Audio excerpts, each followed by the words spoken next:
O Senhor esteja convosco. Ele está no meio de nós. Proclamação do Evangelho de Jesus Cristo segundo Mateus. Glória a vós, Senhor. Naquele tempo, Jesus entrou na barca e seus discípulos o acompanharam.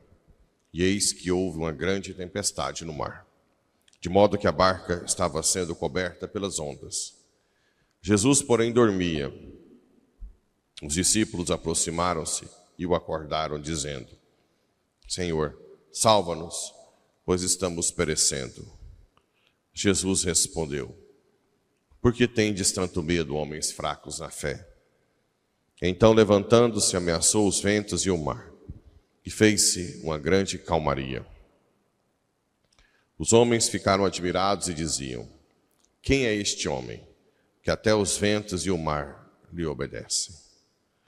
Palavra da salvação. Glória a vós, Senhor. Caríssimos irmãos e irmãs, rádio ouvintes que nos acompanham pelas redes sociais, a primeira leitura de hoje, nós temos a leitura de Gênesis, o momento antes da destruição de Sodoma e Gomorra, após Abraão ter tentado negociar com Deus, não achou nem 10 justos, e Deus, por consideração a Abraão, salva Ló, sua esposa, seus filhos, manda anjos. Ló, vocês sabem que é o sobrinho dele, que saiu da terra que Deus mandou, e ali se estabeleceu, né? Dividiram uma parte para Ló e outra ficou para Abraão. Como era sobrinho, Deus, em consideração a Abraão, não quis destruir Ló, sua esposa e seus filhos. Bem, Sodoma e Gomorra são as cidades que entraram fortemente no pecado. É da palavra Sodoma que deriva a palavra sodomia. Aí vocês podem entender quais os pecados mais fortes nessa cidade, né?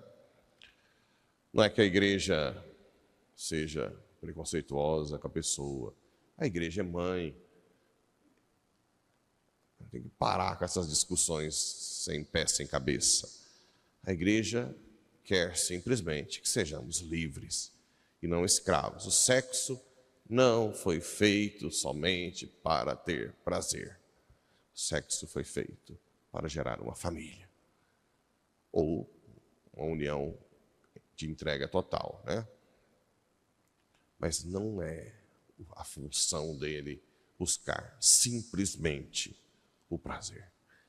Isso gera escravidão. Por isso, a igreja, sendo mãe, ela sempre vai ensinar isso. Para homo ou hétero, não existe preconceito. Os dois que fizerem simplesmente pelo prazer estão no pecado. Vão sofrer, vão ser escravos, vão viver uma vida medíocre, sem voar no amor ágape, viver no eros, né? Vão sempre ficar com aquele vazio interior. Por isso que a igreja é mãe e ama todos, mas também ensina. Aqui a gente vê que Ló e sua família, os anjos tiveram que tirar segurando as mãos. Existem pessoas que nós temos que fazer isso no dia a dia. Tirar do pecado, puxando com as mãos. Ir lá buscar. Tem uns que assim mesmo não quer, né? Depois, Deus exige que não se olhe para trás. Quando você rompe com o pecado, você não deve ficar olhando para trás. Se você está no adultério e rompe com isso, você não tem que ficar lembrando dos momentos, porque é tudo uma falsa ilusão, né? Ali é uma falsa ilusão. Você não pode olhar para trás. E quem que olhou para trás? A mulher de Ló, né? E virou uma estátua de sal. Sal, que é algo que mantém, né, as coisas, não perece, pois é sal na carne. Então ali é mais ou menos a ideia de que permaneceu nela ainda um desejo da vida passada. Isso pode ser fatal. Também na vida vocacional. Quando eu deitei na minha ordenação diaconal no chão, eu fiz um propósito do celibato na diaconal. De lá para cá, independente das tentações que eu tenha, acabou. Eu não discuto mais isso. Não se deve colocar em jogo. Será que eu errei? Será que eu fiz mal? Não. Acabou.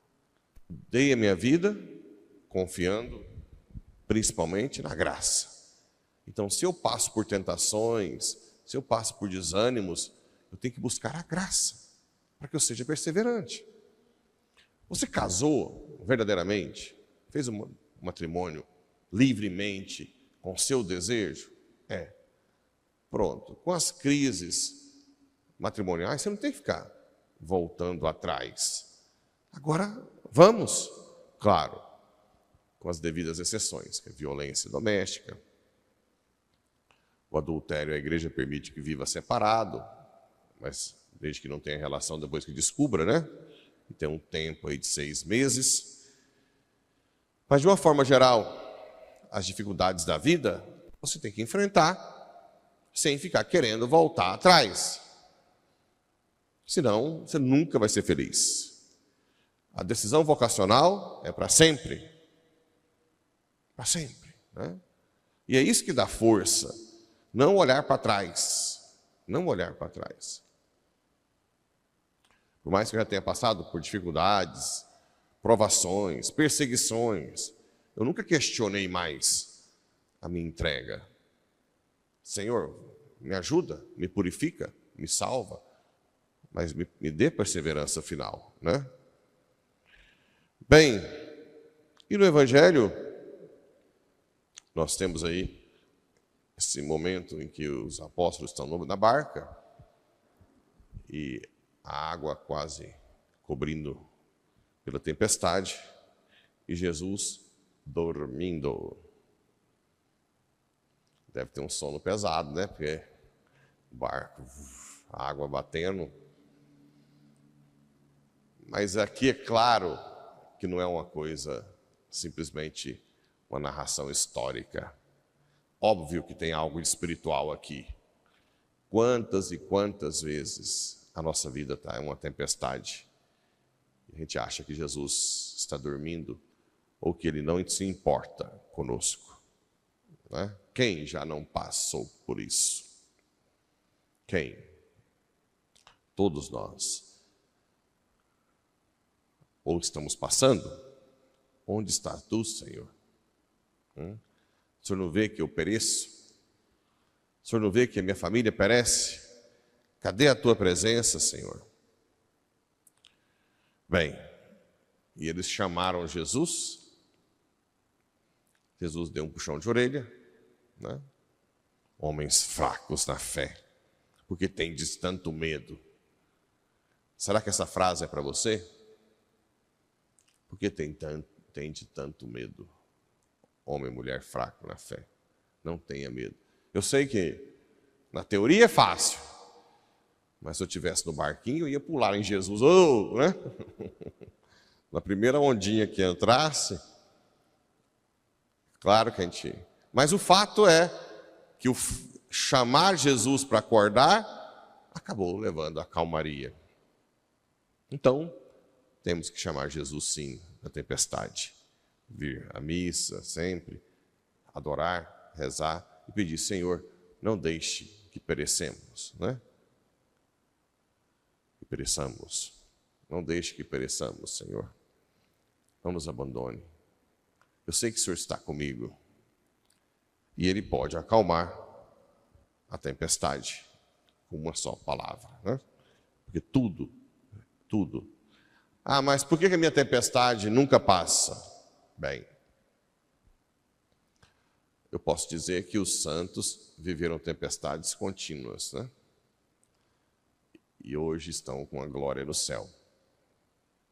Eu ouvi dizer que Santa Teresa d'Ávila dizia que queria voltar ao mundo para sofrer mais por amor a Deus.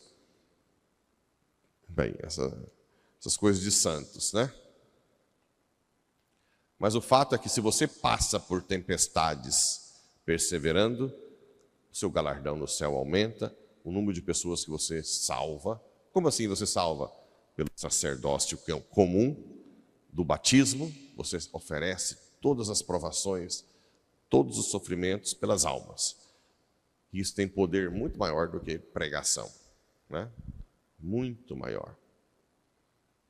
Então, pede para Deus a perseverança, a fortaleza para suportar, e continua pedindo: Senhor, não deixe que eu pereça.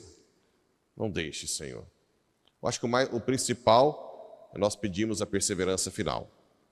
Nós não desviarmos do caminho da santidade, né? Irmos, como os anjos. Pede para o anjo da guarda fazer como fez com Lote, com Ló. Pegou no braço: Senhor, meu anjo da guarda, puxa-me com o braço, né? Quem é consagrado a São José, também quem não precisa ser consagrado, pede a São José, Nossa Senhora, quem é consagrado, mãezinha, me carrega no colo para o caminho certo, não me deixe desviar. Eu tenho certeza que chegaremos lá, no último suspiro da vida, superando todas as tempestades. Às vezes Jesus acalmando uma, vindo outra, acalmando a outra, vindo outra, até o último suspiro. Mas o importante é que depois, lá no céu, um galardão nos espera. Que Nossa Senhora nos ajude.